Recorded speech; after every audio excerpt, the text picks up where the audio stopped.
And we are live for day 4. Day 4 of Lupus Awareness, Inspiration and Motivation from Fragrance After Rain by Dr. Jaiya John. Let me just turn down my phone here. I'll give everyone a chance to stop in.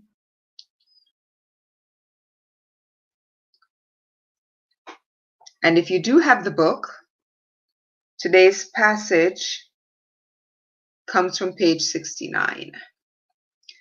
And I'm coming on a little bit later tonight because I was out most of today celebrating my birthday. Yes, it is my birthday. But I did not want a day to go by without, keeping up with this lupus awareness challenge that I kind of set for myself. So I'm coming on a little bit later, and if a lot of you aren't able to make it on right now, the replay is going to be available perfectly fine. So I'm going to go ahead and I am going to jump in. Today's reading comes from page 69 of Fragrance After Rain by Dr. Jaiya John. So that's the book. If you do have it, you feel free to follow along. And if you don't, I would strongly recommend that you get this book. You don't have to be dealing with any kind of a chronic illness. It's just an amazing book. Okay, so that's Fragrance After Rain by Dr. Jaiya John. So this is day 4. When you stop in, just please feel free to say hello. Leave a comment in the chat. I do love the interaction. I love seeing the comments. I love responding to the comments. So please make sure you go ahead and just interact. Okay. So page 69. And the topic of today is maybe we should follow the baby. All right. So here it goes. A butt naked 1-year-old running wild through a room full of human rules and laws and customs, knocking everything over with the most precious joy and glee. Maybe you should join the baby. When I read that initially,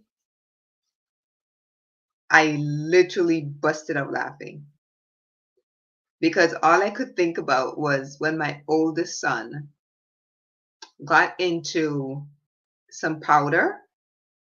And I don't know if you have a child and this has ever happened, maybe they got into soap or flour. But my oldest son got into baby powder, and I remember him standing on a table in the middle of the living room, completely covered in this powder, and then started running around, and powder's going everywhere. And it's funny, but at the same time, it wasn't funny because all I could think about was all of the cleanup that I was going to have to be doing, right? But the idea is, here is this child, 1-year-old, just running through this living room, completely, disregarding. Of course, it's a 1-year-old, is not going to be aware of our human rules and laws and customs, like don't run through the house, don't knock things over, all of that stuff. But the idea at the end is maybe you should join the baby. So I'm going to talk about that last line and why that for me is so important, or why that kind of hit home for me, and what I've been doing like all of these years. Actually, let me just scoot up a little bit more. Yeah, so maybe you should join the baby, break all the rules, knock things over, break all of the traditions, break all the customs, all of that stuff. So let's dive into that. Today I put on the shirt because we were going out and I wanted just something really comfortable. And I was with my best friend Glennis when I actually picked this, when I actually got the shirt. And this shirt breaks all the rules when it comes to fashion. We're always told, do not wear plaid and stripes together. And this shirt has plaid in the front, and then it's got stripes on the sleeves. But to top it off, It has sequins. The pocket is completely covered with sequins. Breaks all the rules, right? And to me, that's what fashion is all about. You're supposed to be breaking the rules. Break the rules. So I wasn't even thinking about that this morning when I was putting the shirt on, but as I was making some notes regarding that last statement, maybe you should follow the baby, or maybe you should join the baby. That's the first thing that popped into my mind was I am epitomizing that whole idea right here, breaking all of the rules regarding fashion, because we've been told all our life you don't wear plaid and stripes together, right? And this shirt breaks all of those rules. When I was teaching art and sculpture at a high school, one of my favorite quotes that I told my students was, "Everybody is an artist." And that quote is by Pablo Picasso. And the rest of it was, everybody is an artist. The problem is remaining an artist as you grow up, right? Because when you're a child, you know, we can do anything. We can create. We just create stuff. We don't care about whether there's certain rules that we're breaking. Coloring out the side of the lines being a no, no, no. That's just, you do it. You create. You finger paint. You staple things together, you rip pieces of paper apart and you throw them down, and you've created a masterpiece, and you just don't care who likes it. In your mind, it is absolutely amazing because it is. But the thing is, as we get older and we learn about all of these different rules regarding certain art forms, and we kind of put ourselves into this box, and if we break any rules, then there's going to be some sort of a quote unquote punishment, that sort of thing, right? That's why I love Picasso's quote, "Everybody is an artist," or the correct quote is, "Every child is an artist. The issue is trying to remain an artist as you grow up," right? When we get older, we don't think that we are artists. And I found that even with adults, I've found um, teaching these art classes to adults, the first thing I hear them say is, "Well, I can't paint. Well, I can't do this, and I can't do that." And the thing is, at the end of the 3 days or 4 days or however long this art course is that I do with them, they are amazed at what they turn out, right? And these are masterpieces that they create. And the next statement out of their mouth is, "I never thought I had that in me." Right? The thing is, everybody is an artist. When you forget all of the rules that you're supposed to follow, quote unquote, supposed to follow regarding certain things, and you just create for the sake of creating, right? If you're happy with it, if it brings you joy, who cares what other people think, right? That's what makes so many incredible artists out there. You see stuff hanging up in galleries today, and you think, how in the world did that end up in a gallery? Well, part of it has to do with the fact that whoever created it thought it was amazing, and they did what they needed to do, got in touch with the right people. Other people thought it was amazing because their vibration or their energy was just so powerful, and it's there, right? And I've been one of those blessed artists that have had their works hanging in galleries. I've had my works bought by other people, right? Because they just thought my work was amazing. But most people look at my work and they they think, um, "How did you do that?" And they said, "Because I break the rules. I have a certain idea in my head. I don't stick to certain rules that most artists would say, well, you're not supposed to do that, and you're not supposed to do that." Is no, I do, and I create in a style that makes me happy, right? I create in a way that brings me joy. So the idea behind this particular quote, "Maybe you should join the babies," start to break rules. And I am going to tie that in when it comes to the whole lupus awareness and dealing with a chronic illness and that sort of thing. Okay. So from me, many years ago, the when I was first diagnosed, it was, here's a bunch of pills. This is when you're supposed to be taking this particular pill. Um, and you take this pill every single day at this particular time forever, until the doctor says, okay, well, that doesn't seem to be working. Let's try another pill. That pill is probably going to cause a side effect, and they will give you another pill to kind of counteract the side effect. And you see, this is pretty much the life of not just a lupus patient, but anyone who's dealing with any kind of a chronic illness, right? The tradition is to give you a bunch of pills. At the end of the day, I had a bag full of, I think, about 15 different pharmaceuticals that I was on. But the thing is, I was not going to be taking those things for the rest of my life. I was determined not to, because I was just not a pill popper. Well, not that kind of pill popper. The herbal stuff, yes. But that is the tradition, if I can use that word loosely. That's the tradition in the medical world, is if you're dealing with any kind of chronic illness, or even excuse me, or any kind of illness, whether it be chronic or acute, right? You're given a certain pill, and then you're supposed to take that pill for a certain time.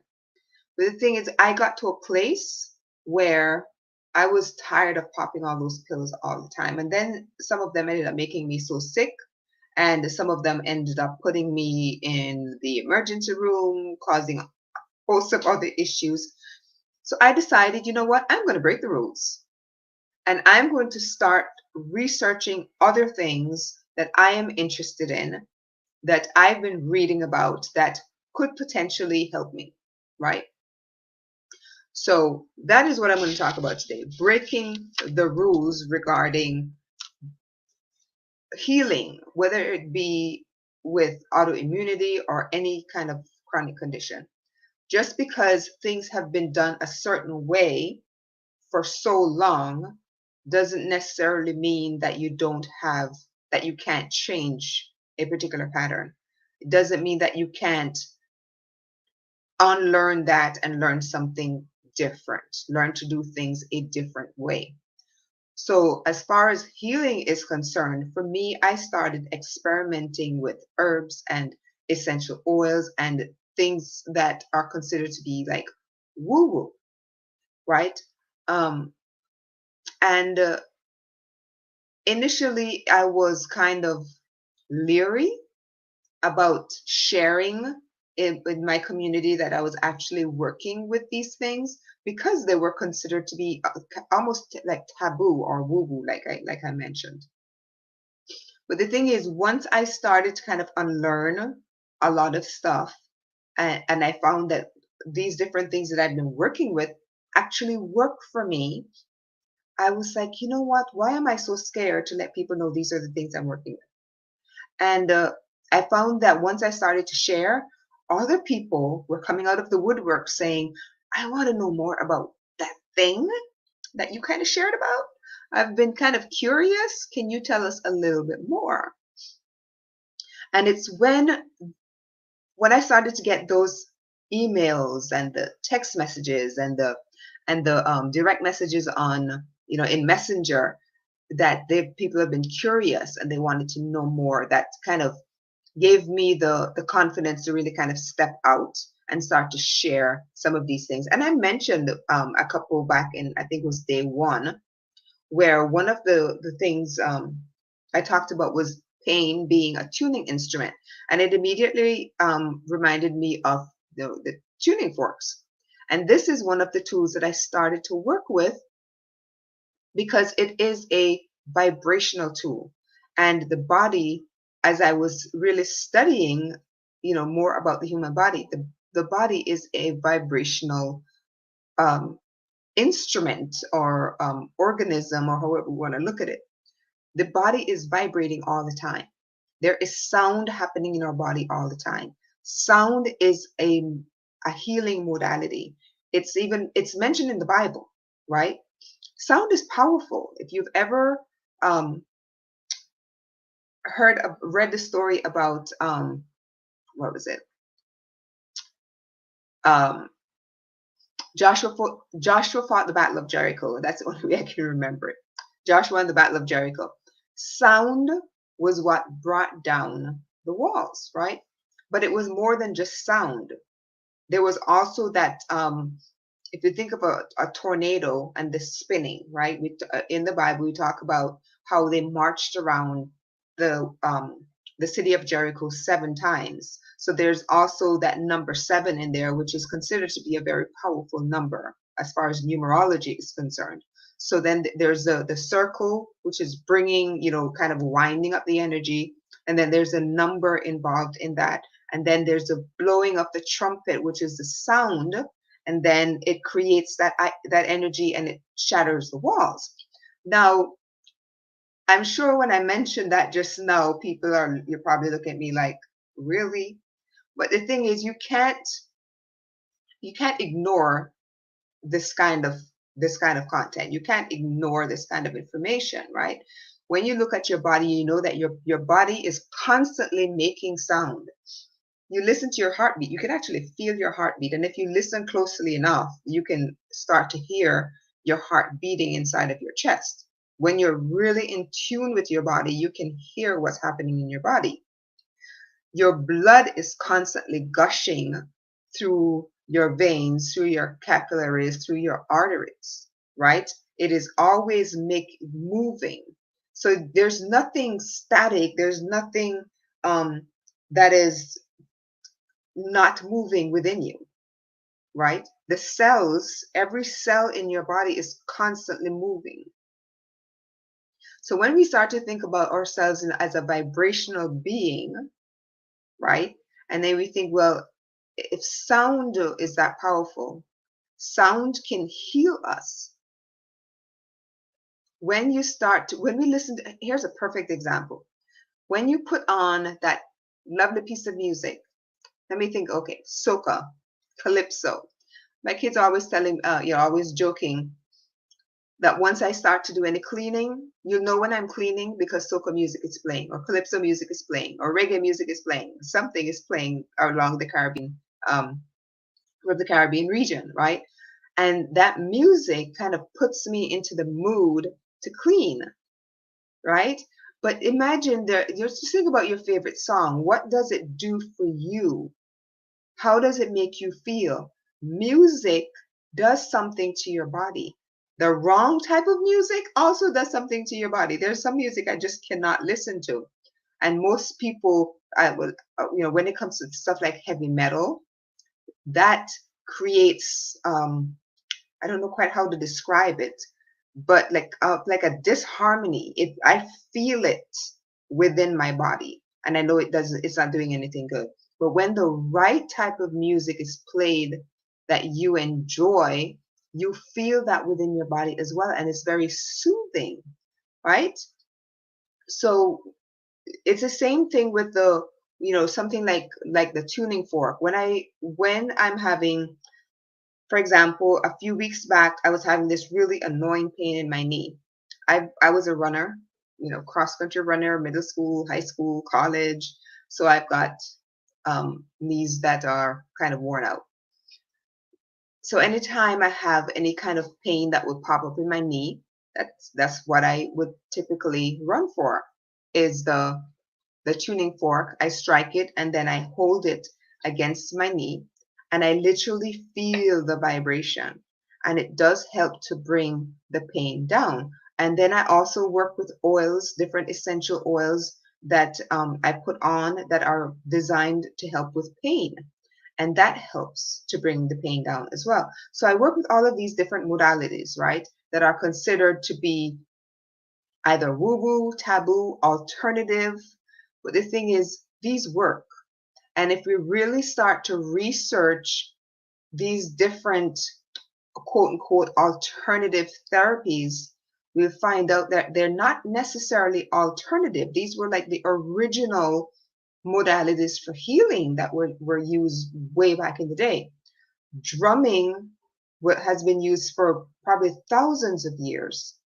Oils have been used for thousands of years, and oils have even been mentioned in the Bible, right? There's certain, and one of the oils, I don't have it out, but I took it with me today while I was out and about, because it's what I use as a hand sanitizer. That particular blend was actually mentioned in the Bible. So I created it myself and I use it as a hand sanitizer. And it in the Bible was actually designed for the um, the priests. They were to use it before they went out and kind of hung out among the people who were sick, like the lepers and those type of people, right? So that was why it was mentioned in the Bible. It was designed for the priests to utilize prior to going out to dealing with the sick. So I figured, okay, if it was good enough for them, I created it, and that's what it works for. It's my hand sanitizer. Um, Crystals. I know the moment I mention crystals as a healing modality, a lot of people probably think, oh, she has completely lost her mind. But the thing is, it has been proven. There's science behind the the properties that and um, the vibration and the frequencies behind crystals as a healing modality. We all carry technology around. You have your phone, you have your watch, you've got the laptops, the tablets. If it wasn't for crystals, we wouldn't be able to kind of use our finger and move things around. There's crystalline energy behind each each phone screen, right? That's crystalline energy that allows you to be able to do that. The same thing with anything that's kind of touch screen. The quartz watch, that's where they got the name from, was the quartz crystal that's utilized. In the Bible, the Aaron's, and I know I keep referencing the Bible, but that's one of my holy books, so I mention it. And when I was actually researching and learning about all of these things, I wanted to go back to the Bible to make sure, to see how these things were utilized in the Bible, if they were utilized. And I found that they were on Aaron's breastplate, 12 of them that were given by God for different reasons along Aaron's breastplate. So I started to really dive into how these, pretty rocks, I've got a couple of them in front of me here, how these pretty rocks could possibly help. And this is a jade roller that I utilize on my skin.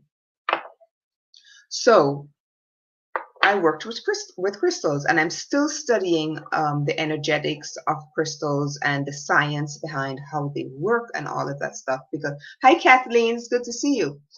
Because I want to be able to, when I'm teaching, to be able to say, okay, when people reach out to me about why I utilize these and how I utilize them, I don't want to have any kind of guessing around it. I want to be able to address them in a very scientific, as well as it works because of this type of way. Okay. And I was actually getting quite a few emails and direct messages about crystals, and people were asking me, well, I really want to learn more about how they work, and the tuning forks and the oils. I'd love to learn a lot more. So it kind of gave me the courage to step forth to really start sharing with the community about these quote unquote alternative therapies. Even traditional Chinese medicine and Ayurvedic medicine are looked at as being alternative medicines or alternative therapies, but these have been around for thousands and thousands of years. They were the original medicine before Western medicine came into existence. Western medicine is quite young in comparison to Ayurveda and traditional Chinese medicine, right? But most people don't really study, or because we're so kind of conditioned, that's the word, conditioned to pop up or get a prescription, fill that prescription, pop that pill, instead of kind of examining, maybe there are other ways that I can look at healing, right? And that is one of the things I'd like to encourage you from this passage, kind of break the mold, break the traditions, break the customs, what we're accustomed to, unlearn a lot of this stuff, right?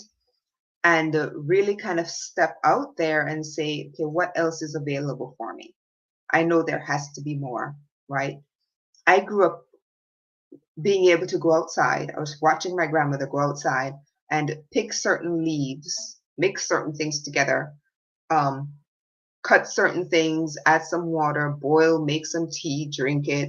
That is what I grew up with. But I also got to a point where, when I came to college here in America, I had gotten accustomed to, you know, going to get a pill when I got a headache because what I was used to wasn't available.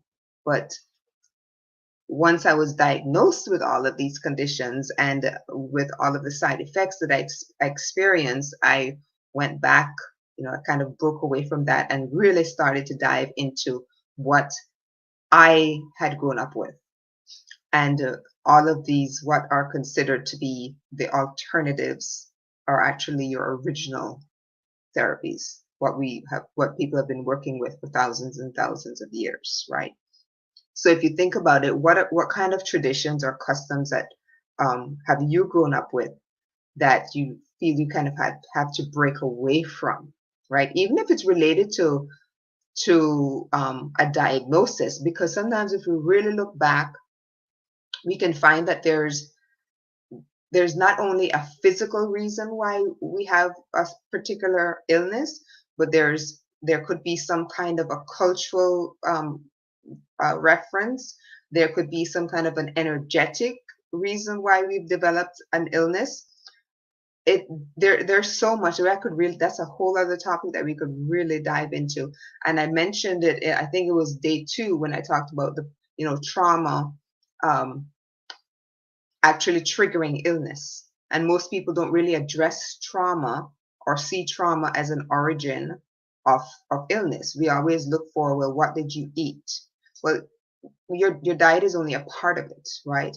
But when we start to break away again from just looking at that one thing and really start to examine stuff that we would normally examine, like, okay, 15 years ago, that particular thing that happened to you, how did you address it? Well, did you just kind of brush it under the rug and just leave it there? Or did you, kind of do all the work behind it to learn to heal from it? Because when it's not dealt with in the proper way, it's connected to your cells. It stays in your body. The book that I shared was The Body Keeps the Score. And that then eventually, if you're not healed from it, will actually trigger illness, right? So those are the type of things that I'm encouraging you to kind of examine, and to really really sit down and think about areas where you may not have looked at potential healing modalities before, and really start to examine those, right? Let me take a look at my notes. Yeah, so you can come up with your own healing routine. You can start to, if you're interested in learning about essential oils, there's so much of it on the internet, so much. Start to check out different ones relating to pain, different ones related to anxiety. I mean, that's been a huge thing in the news lately, right? Is anxiety, depression. And if you have any questions, you can simply just send me some the questions, or post the questions after you've watched the video. Post the questions in the comment section, or just reach out to me in an email or a direct message. Say, listen, I'm interested in learning about all of these essential oils related to blah blah blah blah. Can you help me out? Right? Even things like sound therapies. I mentioned the tuning fork that a couple tuning forks that I have. I also work with drumming. But the thing is, you have the original sound tool already on your body. Actually, you have a couple of them. You can clap your 2 hands. You also have your voice. You can hum. I don't know if you remember. I can still picture and hear my grandmother humming as she cooked in the kitchen. When I was a little girl growing up in Jamaica, I can still see her walking around the kitchen, walking around the house, and she is just humming. And that is one of your original healing tools, just humming, because it creates that vibration through your whole body. It really does. The next step, just go, when we come off this video, just sit there for a moment, pick a favorite song, maybe something that you grew up singing, right? Simple song, and just listen or pay attention to how your body feels as you are humming, because it vibrates throughout your whole body. And that is one of the tools I worked with when I was, healing from lupus and autoimmunity, right? And it's something I still work with today. Had actually had a friend on who was teaching me how to work with my drum and my voice and connecting the two of them. And it really, really just kind of expands your voice with the drum. It's a beautiful thing. If you haven't, I think I'll connect that video to this one just so that you can experience that. It's amazing, it really is. So what I'm encouraging you to do is to try different things. Study. If you're curious about crystals, study them, right? You're curious about sound and how sound can heal, do some research. A lot of it is right out there on the internet. I happen to have gotten certified in a lot of different things, including sound healing, including crystal therapy, essential oils, aromatherapy. I'm a master herbalist because I was intrigued initially. I wanted to know how all of these could help me, right? It wasn't just about popping a pill for me. Now any pill that I pop, it's an herbal. And what I'm going to do is I will share, that's going to be a whole separate um, live video where I will share all of the different herbal remedies that I take and why I take them, right? And then I can share the different like essential oil blends that I work with on a daily basis as well, because I know that people are asking for, they want to know what I use and what I work with. So that is something that I will also do. So again, break the molds, break the traditions, unlearn the stuff, and start to study the original, what's considered the alternatives. I'm going to go back to page 69, where I got this inspiration from today. So it says again, a butt naked 1-year-old is running wild through a room full of human rules and laws and customs, knocking everything over with the most precious joy and glee. Maybe you should join the baby. So I encourage you, join the baby, break the rules, I'm not telling you to go and break any laws, no, but you understand what I'm saying. Just break away from certain customs. If you're used to popping pills on a regular basis and you're looking for something, new, research. You're curious about crystals, research them. You're curious about aromatherapy, research them. The thing is, there's so many aromatherapy companies online now, and the prices are very reasonable that you can get a few. And if you're curious about which ones that you may want to start with, I can let you know. What definitely I would go with lavender, lemon, peppermint, especially this time of the year when the pollen, that blend, lemon, lavender, and peppermint, equal parts, perfect if you have any kind of allergies. The lemon, lavender, and peppermint, equal parts of it is like the perfect antihistamine. So that's one of the blends that I always keep. And then there are different things that I work with on my face. And you can find different articles that I've written on the internet. There are pictures there. I've been documenting my journey with lupus and other chronic illnesses that I've been diagnosed with. And I've shared quite a few of my blends in these articles, as well as pictures, so you can see what my skin used to look like when I was first diagnosed. And I go into great detail as far as the different essential oils, what they benefit, that sort of thing. And I've gradually been writing and speaking about different modalities as well, like the sound therapy, like art therapy. I also have written extensively on how art can be healing. Um, and there's several articles that you can find. Easy to find. Type in my name, and everything will kind of pop up. Also, drumming. That's also part of the sound therapy. Trying to think of other things that I've worked with that are traditionally would have been considered to be like taboo. But food as well is a big one. And when I mention food, that's kind of usually the part that kind of irritates people, you know.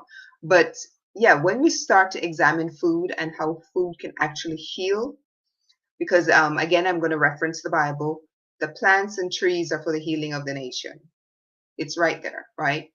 And food um, food can be either, I don't remember exactly who said it. I think it might have been Hippocrates, that food can either be medicine or slow form of poison.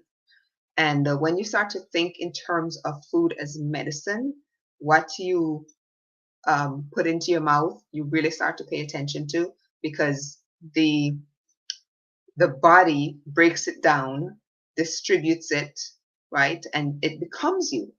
So when you start to think about everything that's on the end of that fork going into your mouth and how it's going to become you, you really start to pay attention to the food that you eat, and that food can actually be medicine for you. Anyway, this discussion could go on and on and on and on. But the idea behind this is to kind of break away from, let's have to unlearn certain things, break away from the whole idea that the only thing that you should be doing is listening to your doctor and taking all of the pills. Yes, listen to your doctor. I'm not discouraging that. Do listen to your doctor, but also have that discussion with your doctor about other methods of healing, not just the the prescriptions and constantly having to take those, right? Doctors will listen to you, but one of the things that I want to let you know is that doctors, they will let you know that they practice medicine. All right, it's a practice. They don't always get things right, and they will actually listen to you if you sit down and open the discussion. They're not going to open it because doctors are never taught about nutrition. Doctors are not taught about aromatherapy. They're not taught about any, about food as being medicinal. They're not taught any of this stuff, and they will admit that to you, that they went to medical college. They were not taught any of this other stuff. So if you approach them from the standpoint that you'd like to try out these different things, they will sit down and listen to you for the most part. Most doctors will do that. Um, so open the conversation, because only you can be the greatest advocate for your health, right? Your doctor cannot do it.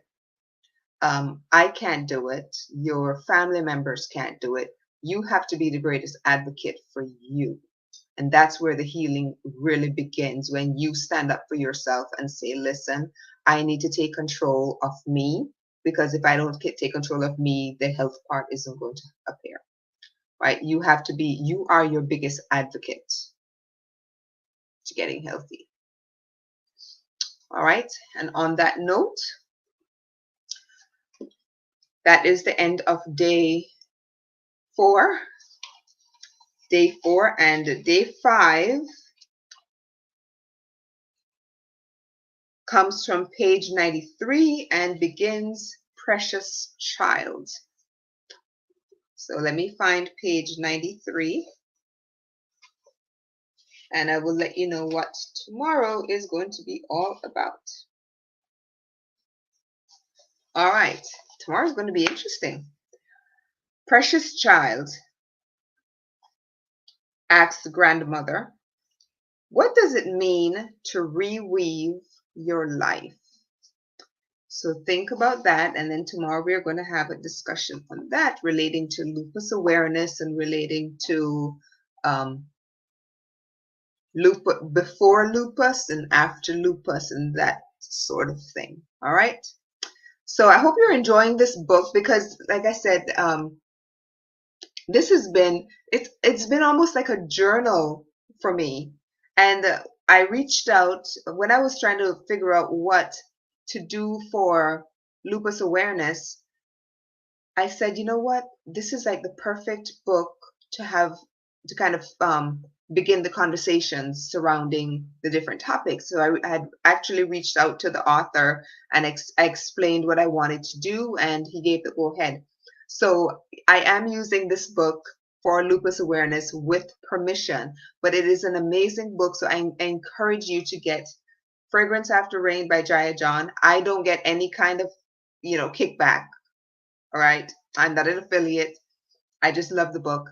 And any book by Jaiya John, actually, they're amazing. They really are. So the inspiration, different chapters come from the book, but at each time I read something, it reminded me of something that I went through on my healing journey, which kind of propelled the discussions that we're going to have.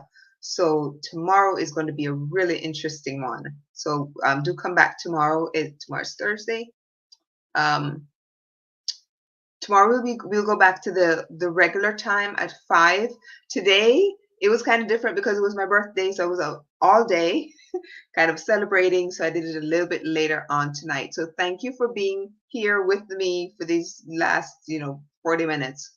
I really enjoyed it, but the replay is going to be here. If any questions, post them in the comments, and I will see you all again tomorrow, God's willing.